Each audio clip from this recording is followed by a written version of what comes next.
तो इस वीडियो में हम लोग डिस्टेंस फार्मूला के बारे में बात करेंगे। हमने कोऑर्डिनेट ज्योमेट्री के बारे में आपसे पिछले वीडियो में बात किया था और आपको एक्सप्लेन भी किया था और आपको कुछ पॉइंट्स भी बताए थे। ऑरिजिन होता है, एक्स एक्सिस होती है, वाई एक्सिस होता है, ठीक है।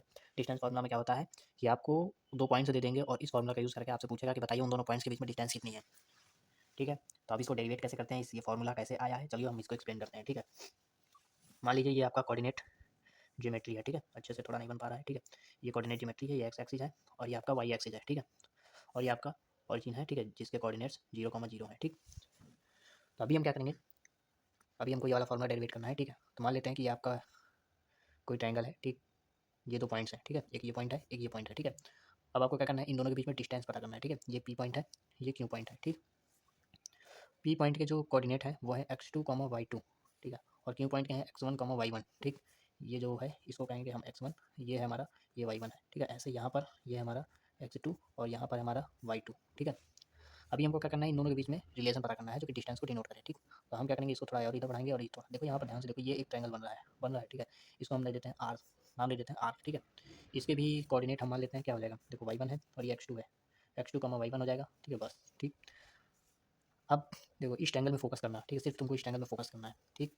तुमने पाइथागोरस थ्योरम पढ़ा है, सीधा सा बात है, ठीक है। तो पी क्यू को हम निकाल सकते हैं, ठीक। तो पी क्यू क्या हो जाएगा, पी क्यू का स्क्वायर किसके बराबर होगा, P R plus Q R, P R का स्क्वायर प्लस क्यू आर का स्क्वायर, ठीक है, यही होगा, ठीक है।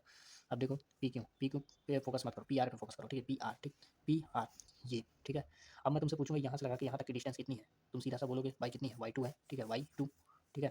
और अब मैं तुमसे पूछूंगा यहाँ से यहाँ तक की डिस्टेंस कितनी है, तुम सीधा से बोलोगे वाई वन है। अब मैं तुमसे पूछूंगा यहाँ से यहाँ तक की कितनी है, यहाँ से यहाँ तक तुमको पता है वाई टू है, यहाँ से यहाँ तक पता है वाई वन है, तो यहाँ से यहाँ तक कितनी है, सीधी सी बात है, इसमें से इतना घटा देंगे, ये निकल आएगा, ठीक है। तो यहाँ ये वाली डिस्टेंस क्या हो जाएगी, Y two minus Y one, ठीक। तो ये क्या है, पी आर के बराबर तो है, तो मैं पी आर की जगह ये लिख सकता हूँ, Y two minus Y one का स्क्वायर, पी आर की जगह मैंने ये लिख दिया, ठीक है। ऐसे ही क्यू आर पे फोकस करना, क्यू आर, ठीक है, क्यू आर, यहाँ से आर तक की डिस्टेंस कितनी है, तुम बोलोगे एक्स टू है। और यहाँ से क्यू तक की डिस्टेंस कितनी है, तुम बोलोगे एक्स वन है, ठीक है। अगर मैं एक्स टू में से एक्स वन घटा दूँ तो क्यू आर मिल जाएगा, ठीक है। एक्स टू में से इतना एक्स टू है, इतना एक्स वन है, एक्स टू में से एक्स वन घटा दूँ तो क्यू आर मिल जाएगा, ठीक है। तो मैं यहाँ पर लिख सकता हूँ X two minus X one का होल स्क्वायर, ठीक, ठीक है। और ये किसके बराबर था अपना, अपन क्यू आर के पी क्यू के स्क्वायर के बराबर था, ठीक है। अभी तुमको पता है अगर हमको स्क्वायर को इधर से उधर भेजना है तो इधर साइड रूट आ जाता है, ठीक।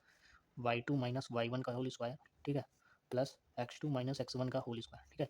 यही क्या है, तुम्हारा डिस्टेंस फार्मूला है, ठीक है, यही डिस्टेंस फार्मूला है। लेकिन हम क्या करेंगे, ये जो X two minus X one है ना, इसको आगे रख देंगे ताकि देखने में अच्छा लगे, ठीक है, क्योंकि बुक में आपका ऐसा ही दिया गया है, ठीक। ऐसे लिखेंगे तब भी आंसर वही आएगा और ऐसे लिखेंगे तब भी आंसर वही आएगा, ठीक है। फ़र्क क्या है, फ़र्क ये है कि आपने लिखने के तरीके को बदल दिया है, ठीक, बस। ये क्या है, आपका डिस्टेंस फार्मूला है, ठीक है। पी और क्यू पॉइंट के बीच की डिस्टेंस हम इस फार्मूला से निकाल सकते हैं, जहाँ पर एक्स टू और X one, X two Y two Q point के कोऑर्डिनेट है और X one Y one P point के कोऑर्डिनेट्स है, ठीक है। चलिए अब इसी बात पे हम करते हैं न्यूमेरिकल। क्वेश्चन क्या है, आपको पी और क्यू पॉइंट के बीच की डिस्टेंस पता करनी है। पी पॉइंट क्या है 2,3, क्यू पॉइंट क्या है 4,1, ठीक है। अगर आप कोऑर्डिनेट ज्योमेट्री में अगर इसको ड्रा करेंगे, ठीक, चलो मैं ड्रा ही कर लेता हूँ, ठीक है। 1 2 3 4, 4 इधर रहेगा, ठीक है। और इधर साइड अगर देखेंगे 1 2 3, ठीक है। ये क्या है 2,3, 2,3 यहाँ कहीं आएगा, ठीक है। और ये क्या है 4,1, 1 2 3 4, 4,1, ठीक। ये दोनों पॉइंट है, ठीक है। इन दोनों पॉइंट के बीच की क्या पता करना है, वो डिस्टेंस पता करना है, ये पी है ये क्यू है, ठीक। ऐसे पता करेंगे हम, क्या करेंगे, अगर इसमें स्केल लेके बना करके स्केल लेके नापने बैठे तो बहुत टाइम लग जाएगा, ठीक है। हम क्या करेंगे, डायरेक्ट आपका फॉर्मूला लगाएंगे। फॉर्मूला क्या है, पी क्यू बीच की डिस्टेंस पता करनी है, रूट लगाओ, ठीक है। X two minus X one, देखो यहाँ पर फॉर्मूला देखो, X two minus X one है, ठीक है। एक्स टू क्या है, आपका जो भी पॉइंट दूसरी जगह पे दिया हो, दूसरे टाइम पे, ठीक है, पहले टाइम पे दिया है, दूसरे टाइम पे दिया है, जो भी इसके कोऑर्डिनेट है, ये एक्स टू वाई टू है, ठीक है। एक्स टू क्या दिया है 4 दिया है, ठीक है। वाई वन क्या, एक्स वन क्या दिया गया है 2 दिया गया है, ठीक है। इसका स्क्वायर निकाल लो, ठीक, प्लस कर दो किसके साथ, वाई टू के स्क्वायर, वाई टू ये था 1 का स्क्वायर, 1 का स्क्वायर नहीं, माइनस वाई वन क्या था 3 था, ठीक है। इन दोनों का स्क्वायर, ठीक है। अब जब आप निकालोगे इसको, 4 में 2 गया, 2 का स्क्वायर, प्लस 1 में 3 गया, माइनस 2 का स्क्वायर, ठीक है। ये भी 4 हो गया, ये भी 4 हो गया, ठीक है। रूट जब निकालोगे तो रूट में 8, ठीक है। यही क्या आ गया आपका पी क्यू आ गया, ठीक है। पी क्यू की वैल्यू क्या आ गई, रूट में 8, ठीक, बस यही क्या है आपका आंसर है, ठीक है। तो मिलते हैं अगले वीडियो में और प्रैक्टिस करते रहिए जिससे आपके बोर्ड एग्जाम में और अच्छे मार्क्स आ जाएँ। तब तक के लिए बाय बाय।